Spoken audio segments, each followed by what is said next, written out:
जय हिंद दोस्तों, नमस्कार। मैं ओनिस हिंदुस्तानी नेशन फर्स्ट चैनल में आज इस कोरोना काल में आपका विशेष स्वागत करता हूं, क्योंकि इसलिए विशेष आप हैं। अगर आप विशेष नहीं रहते तो शायद आज कोरोना की स्थिति और भी बुरी रहती। लेकिन कुछ लोग जो समाज में अपना विशेष महत्व दिखाने की कोशिश कर रहे हैं, वही सबसे ज्यादा आज घातक सिद्ध हो रहे हैं, क्योंकि वो उनका कुछ महत्व है ही नहीं। पहले तो मैं अपने देश के उन कोरोना वॉरियर्स को, योद्धाओं को एक बार प्रणाम करना चाहूंगा और उनके लिए आत्मीय नमन, जो इस लड़ाई में शहीद हो गए देश के लिए।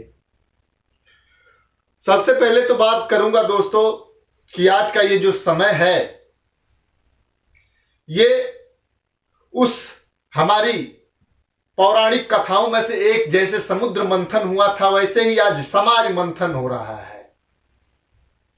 और समाज मंथन में भी तरह तरह के विष, तरह तरह के विषैले जानवर और अमृत भी निकल करके आया है, जिसका जीता जागता उदाहरण मैं समझता हूं कि चाहे वो देश के प्रधानमंत्री हो, चाहे देश के किसी ग्राम का छोटा प्रधान हो, और चाहे उस ग्राम पंचायत की आप मामूली से एक जो सदस्य इकाई जहां से शुरू होती है इस देश की, वो हो।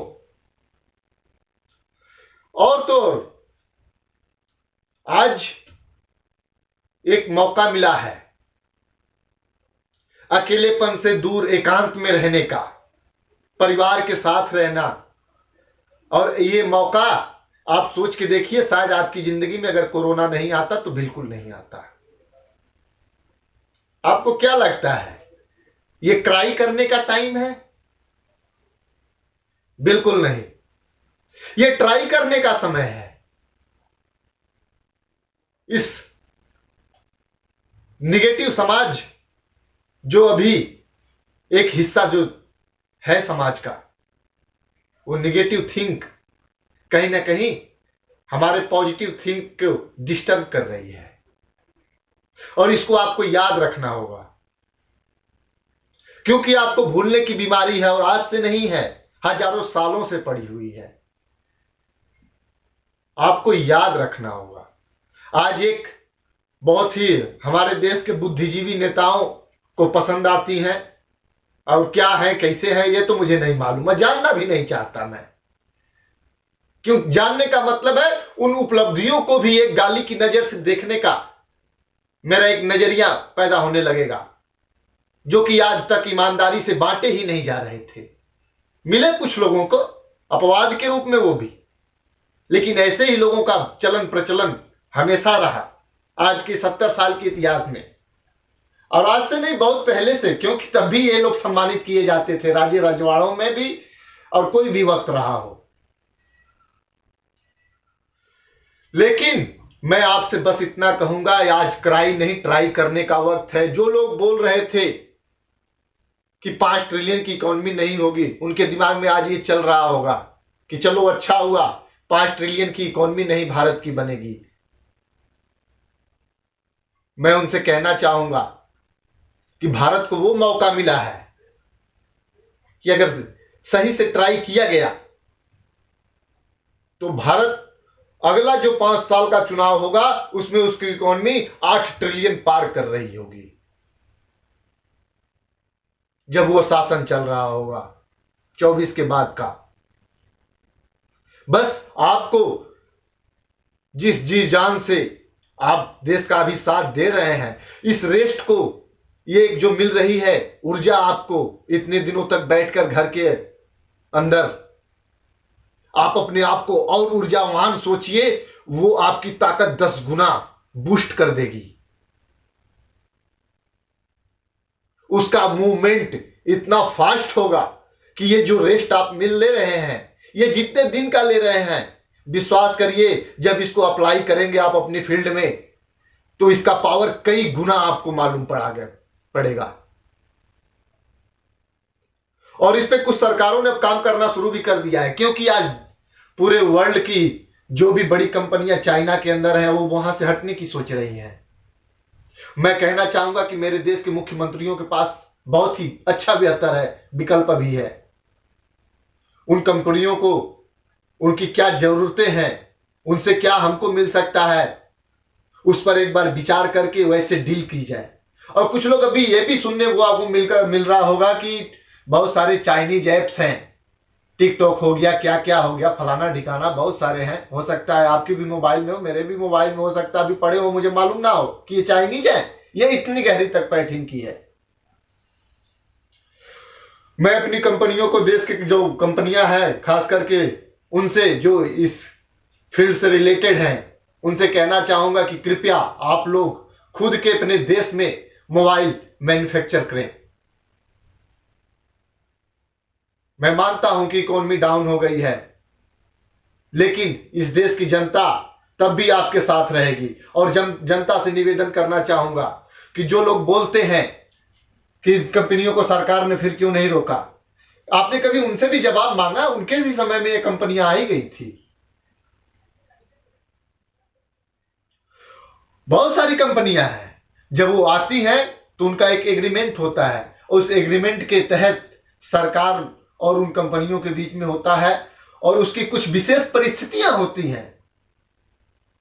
जब वैसी परिस्थितियां हो तभी वो देश कड़ा कदम उठा सकता है।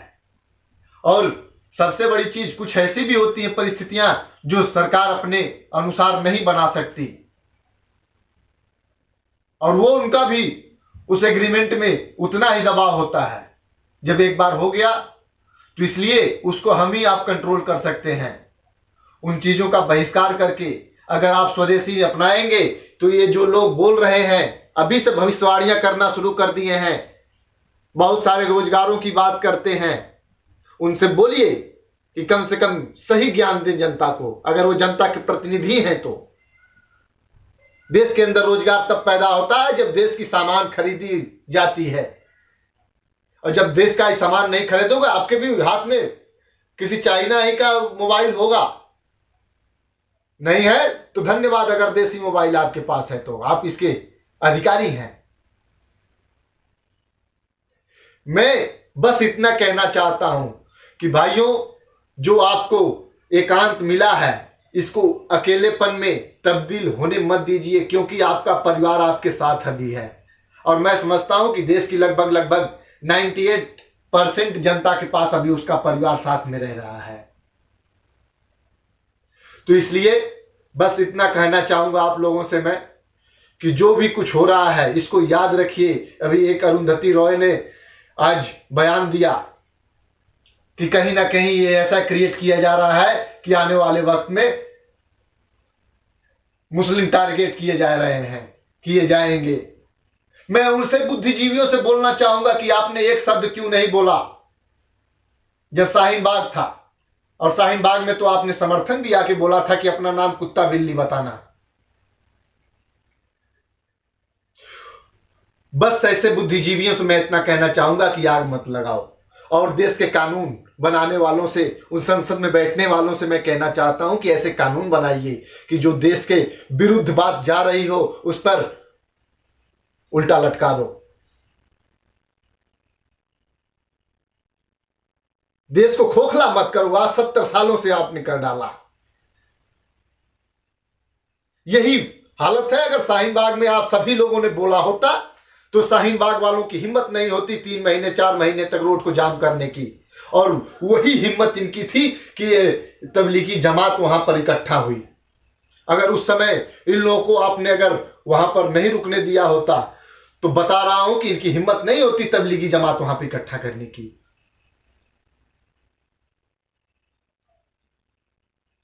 इतिहास को अपने जानिए। अगर शासन करना है तो साम दाम दंड भेद सभी का इस्तेमाल करना पड़ता है। जो जिसका अधिकारी होता है उसको वो देना पड़ता है। अगर आप उसकी, सबसे बड़ी चीज है हमारे इस देश के अंदर जो प्रतिभावान है उनके साथ कभी न्याय होता ही नहीं है। और ऐसे अन्यायी ही हर जगह पर बैठे हुए हैं, इसलिए आज इनकी हिम्मत इतनी तक पहुंच रही है। ऐसे ऐसे बुद्धिजीवी जिनको बहुत सारे मेडल पदक मिल रहे हैं वो लौटा दिए। अच्छा किया उन्होंने, क्योंकि उसके लायक वो थे नहीं। वो जानते थे कि इसके लायक हम हैं नहीं, लौटा दो। कम से कम किसी को देने के काम आएगा जो जिसके अंदर ये खूबियां होंगी। आप बस सब्र करिए। हर निगेटिविटी के अंदर एक पॉजिटिविटी छिपी होती है। और ये जो देश के अंदर निकल के आ रहे हैं सांप बिच्छू दिख रहे हैं, मैं उनका धन्यवाद देना चाहूंगा कि आप लोग जो मैं सोचता हूं उसके लिए परेशान हैं। आप अपनी खूबियों से, अपने अवगुणों से जो प्रभावित कर रहे हैं समाज को, ये समाज अभी जिंदा हो गया है और वो देख रहा है।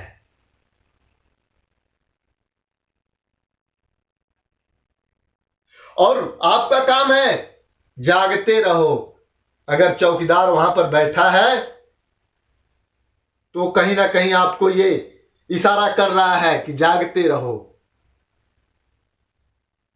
और जागने का मतलब भी अगर मैं समझाऊं तो कृपया मेरी वीडियो मत देखा करिए। आप कृपया बोझ मत बनिए, क्योंकि ये साइंस का भी नियम बोलता है बगल में अगर सोने वाला है तो मुझ में भी झपकी आने लगेगी। ज्यादातर रोड पे एक्सीडेंट जो रात में होते हैं इसी वजह से होते हैं, क्योंकि बगल का मुसाफिर सो रहा होता है और ड्राइवर को नींद आने लगती है। तो कृपया अंधे बहरे गूंगे लोग मेरी वीडियो ना देखा करें। मुझे कोई लालच नहीं है कि मेरे सब्सक्राइबर बढ़े, मेरे व्यूवर बढ़े। मेरे लाखों की संख्या, करोड़ों की संख्या, अरे सैकड़े भी ना पहुंचे, कोई फर्क नहीं पड़ता यार। एक भी रहेगा तो मैं सुकून से सो सकता हूं रात में कि कम से कम अगर मैं सो गया तो एक चौकीदार जगह है।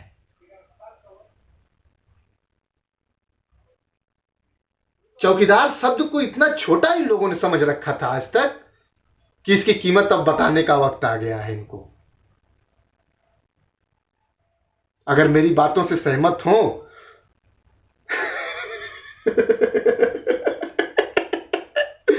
लाइक शेयर सब्सक्राइब कुछ मत करना, लेकिन इस वीडियो को देखने के बाद दूसरे को जरूर भेज देना। क्या पता वो भी अगर देश के लिए जीने की तमन्ना रखता होगा तो मेरे वीडियो को जरूर समझेगा।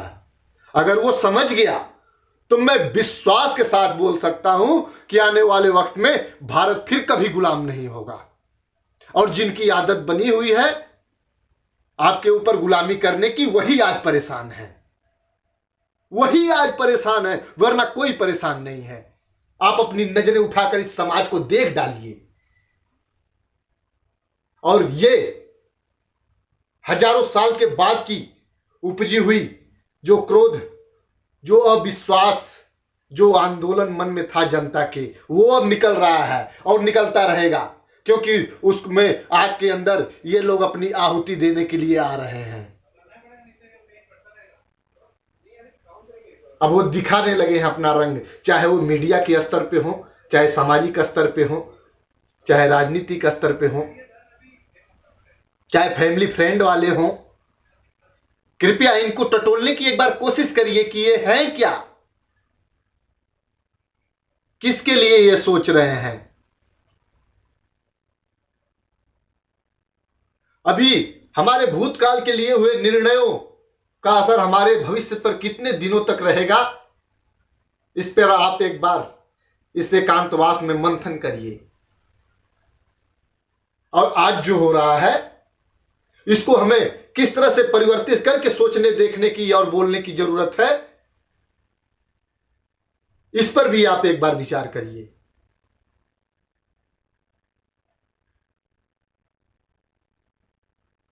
अगर मेरी बातों से आप सहमत हैं तो मेरी बातों को आप आगे भी पहुंचाइए। सब्सक्राइबर नहीं करेंगे चलेगा, नहीं चाहिए मुझे सब्सक्राइबर, प्लीज। मुझे व्यूवर नहीं रहेगा तो देखेंगे कैसे वो बढ़ा दोगे तो अच्छा रहेगा आने वाले कल के लिए आपके।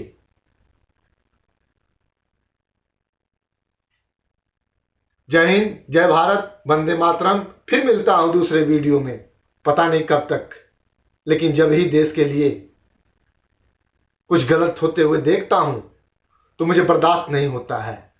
और मैं अपनी बातों को बयान कर देता हूं, उसका रिस्पॉन्स क्या मिले ये मुझसे खुद से मैं उम्मीद कभी नहीं लगाता।